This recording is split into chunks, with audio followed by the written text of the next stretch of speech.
Oh, hey, how's it going, everyone? Didn't see you there. Got a nifty, cool little shelf here. Got some nice knickknacks on it.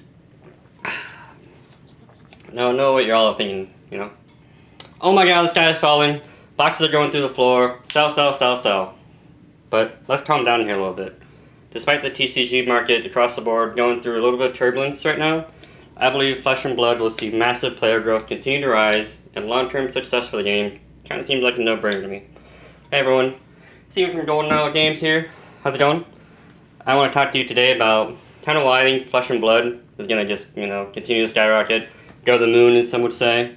To me, it's a really fun game. I love it. I try to tell everyone about it, and I just want to share with you guys my passion for the game. So first, despite the bearish market, the live events, Legend Story Studios are pretty much the only one that are doing them right now. And they started with their skirmish events about a few months ago. They're doing them online. They're doing them more in person now. And week after week after week, they keep coming out with articles, tweets, Facebook stuff, that the numbers for players in the tournament are just continue to skyrocket.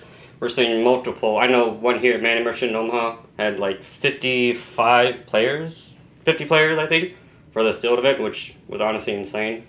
I don't even know if we've had anything close to that in the area for a long time. And it was run, pretty safe, smooth, really enjoyable experience. And if that's happening in Omaha, it's happening everywhere else. Multiple 100+ tournaments online, ran by, Channel Fireball, all of the big name, online events, doing on Discord. So I think that's a really cool idea. So if they're able to get, hundreds of people for an online tournament, the drive is there, the hunger is there, that people want to play a card game, get back to normalcy, after the COVID and all that stuff. I know I'm ready to do that. That's a little bit of a reason why I like playing the game too, just because I know there's tournaments, I know there's sanctions tournaments, and they recently just announced the calling in the U.S., which they've done some in New Zealand about 2 or 3 times. I don't know if they've done it anywhere else, but they've been, haven't had lockdowns for probably a year or so, so they've been able to run tournaments in person for quite a while now. And they announced them for the U.S., and they announced them for Las Vegas is the first one in September, which I hear is almost already sold out, which is kind of crazy to me. And then you got Fort Worth, then you got Cincinnati, and then you have Orlando. And the cool thing about Orlando is they're also hosting a Nationals there. So, and how they're running that real quick is, so they're doing these Road to NAC tournaments, which are bigger events, bigger tournaments, more prizes, more competitive scene. If you get top 4 at that, you get your invite.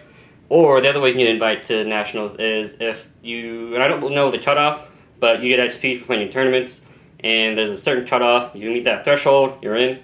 And the way they run the invite system for that, I think is really cool, because it has a blend of competitive players are able to get in, but also if you play the game a lot, and you're just, I wouldn't say unlucky, but sometimes, you try your hardest, you just can't ever get that win in the top 4, you always get that 5th place.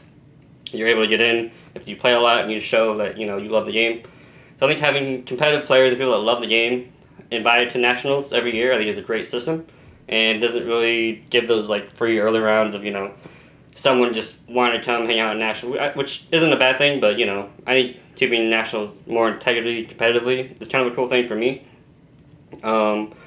So back to the calling. So they're doing, a sealed event for 2 of them, which is kind of crazy. And then the other are going to be Classic Constructed. And like I said, these are going to be, I don't know how many hundreds of people are going to show up for those. So those are in October and November. So look out for those. Channel Fireball, I believe, are running them. So those are going to be pretty sick. They just also released a new set called Tales of Aria, which was codenamed to be Kingdoms. And, obviously, you want people to be invested in your game. You want to announce new sets. And people will get excited about your game, and they're going to use that set for the callings actually for the sealed events. And the picture that they've released already is this girl with a kind of a bow and arrow. So people are thinking that there might be a light archer kind of class, which I think people are kind of excited for, because I think everyone really wanted Azalea to work, but she just doesn't, unfortunately. People have tried. Every so often someone would get at her, but not enough. Next thing. While sealed products are tanking quite a bit, Welcome to Wrath was about 10,000. Now it's down to about 6,000. Arcane Rising was 6, down to about 3. Crystal War was 1,600, down to about 900. And then Monarch, people were pre-selling, I think, all the way up to 700. Now they're about 350. While those are dropping, the playable cards, you got your Skullcap, Art of War, Lightning Strike, Command and Conquer. Those have all gone up ever since we started selling in our TCGPlayer store back in about February, I think. Skullcap, when we pulled on our Twitch stream, Brian had pulled it. I just pulled like 2 or 3 now at this point, which is insane. They're maybe 200. Now they're pushing 300 because it's such a good card. Everyone needs one. Art of War and Lightning Strike were about 20, 25-ish. Now they're 50, 60. And then everyone's favorite Command and Conquer is about 30, 40. Now it's like 70 or 80. So to me, I think the fact that the competitive playable cards that are going up, I think shows that people are interested in competitive play. They're willing to pay the price to be, good at the game, have the best cards. And I think it just shows, that the secondary market is pretty strong, Like if people are willing to shell out hundreds of cards for this playable card and not just because it looks pretty, people are starting to get serious about the game. I know we have a friend who's wants to go to a couple, road to Nats tournaments, and, he's willing to travel, get hotels, all that kind of stuff, which, I'm excited to do that again.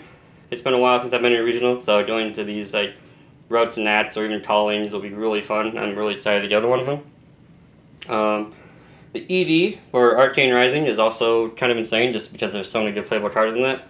I heard from someone that's, almost 25 cents a card, which I don't know if it's true, but sounds pretty insane, and I might believe it.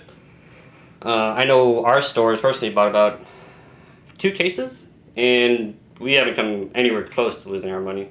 I think every box we pulled a card that's paid for the whole box, and even this last time we pulled an Arcanite Skullcap from the case. So I mean, the case is already paid for, and now you got the Art of Wars. You got all the commons, the rares. If you got Command and Conquer, it's also money in the bank. Pretty easy. Another funny story about selling cards in our store. We sold probably about 65 bulk cards to someone that lives in Alaska. I just think it's kind of a funny story just because it's people in Alaska are playing this game. I think word of mouth is getting around. It kind of reminds me of when I started. I probably bought about 2 cases, kind of made decks with my friends. They were kind of a little bearish about the game, I should say. They weren't too crazy about it, but the more I talked about it, the more I hyped it up, the more I played in front of them, showed them videos, they were like, yeah, I'll get into it. And now we play it, every week.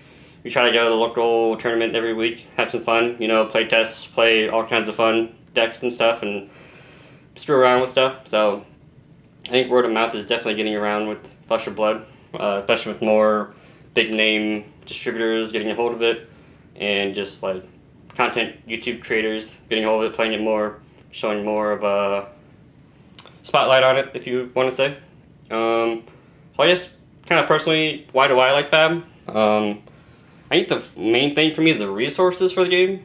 It's just kind of insane. It's just consistent to me.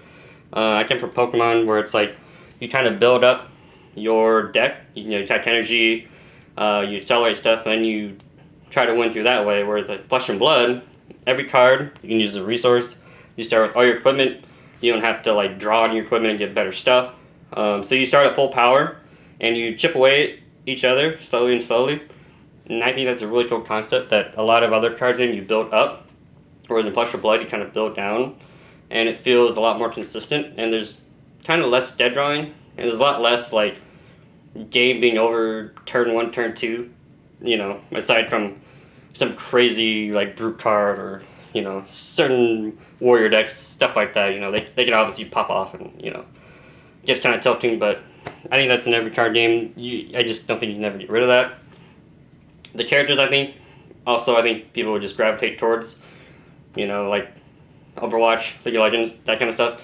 It's easy to just gravitate towards characters and just kind of build your deck around them and be kind of like a homebody. So I'm a mechanologist player. I play Dash. I gravitate towards her.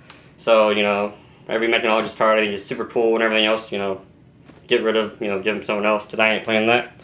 The art itself is just insane. The new recently set Monarch is Oh man, I pull some of the packed arts and I just have to like my jaw just agape just because it's just so gorgeous.